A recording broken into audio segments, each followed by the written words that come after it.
Hello and welcome back to my YouTube channel. If this is your first time here, my name is Dillion, and on my space here I talk about tech, talk about career, and I also talk about life.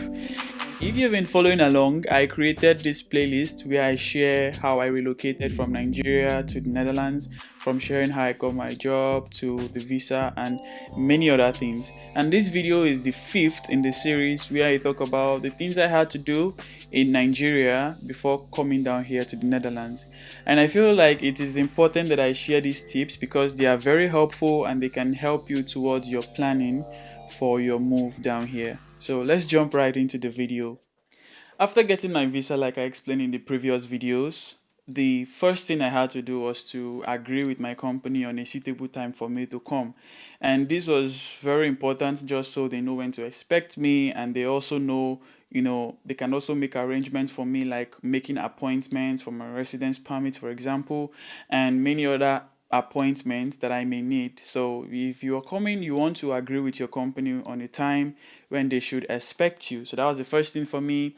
The second thing for me, which I had already started even before getting my visa, was to dispose my items, to dispose the things in the previous apartment I was living in. I used jiji.ng, and this is a free advertisement for them, but they were very helpful for me. I posted my stuff there and I sold them, and I was able to, I think just a week ago, I was able to sell everything completely. But as at that time in December, I was able to sell a lot of them. The third thing that I did was to look for houses and start requesting viewing. And what I mean by this is, okay, before I even share that, there are two very popular websites for looking for houses.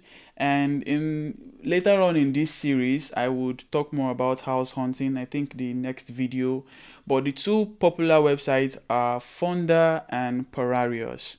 These two platforms allow you to request viewing. And what I mean by request viewing is, firstly, I want to also say that just as I was advised, try as much as possible not to pay any money online to any landlord, because there are so many fraud cases that has happened before and you wouldn't want to be a victim. What I was advised was, before I pay any money to any landlord, I have to see the house myself, ensure it is what I want, if possible collect the keys before I go further to paying for the place.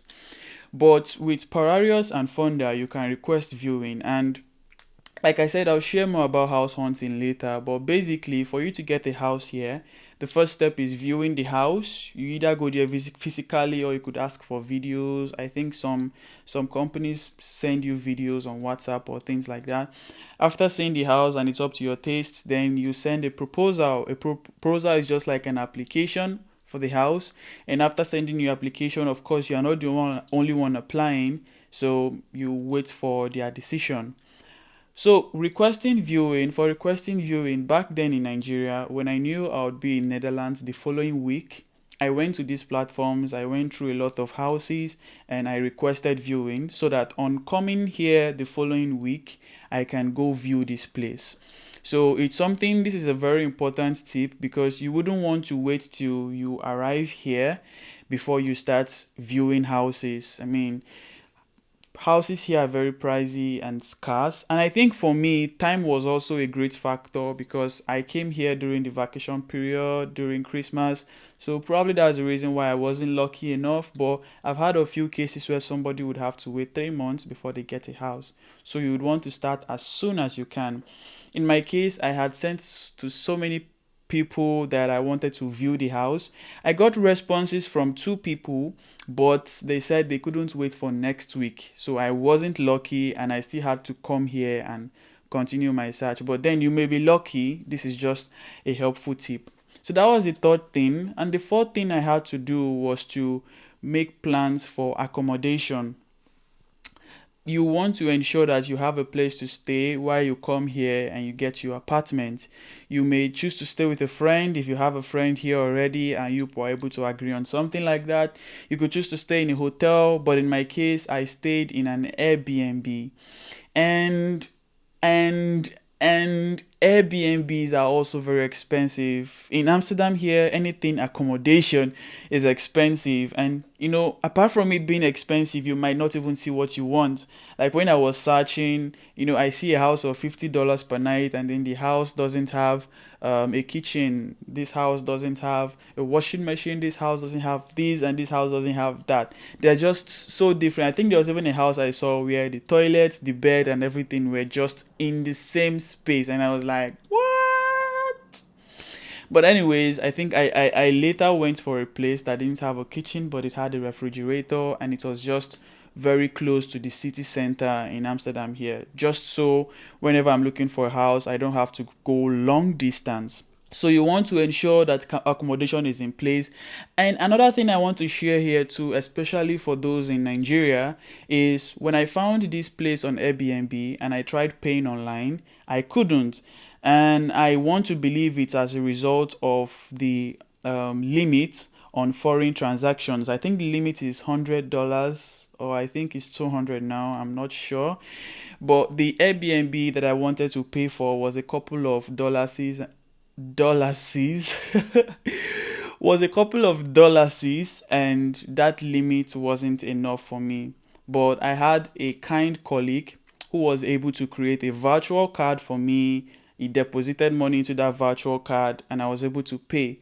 So if you're coming and you have difficulties paying, it may just be your limit, or it may just be one policy in Nigeria that you are not aware of concerning money movement.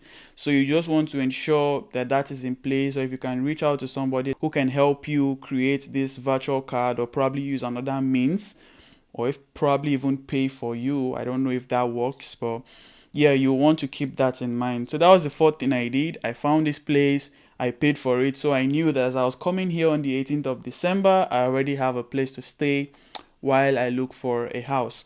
And the fifth thing for me is converting Naira to euros.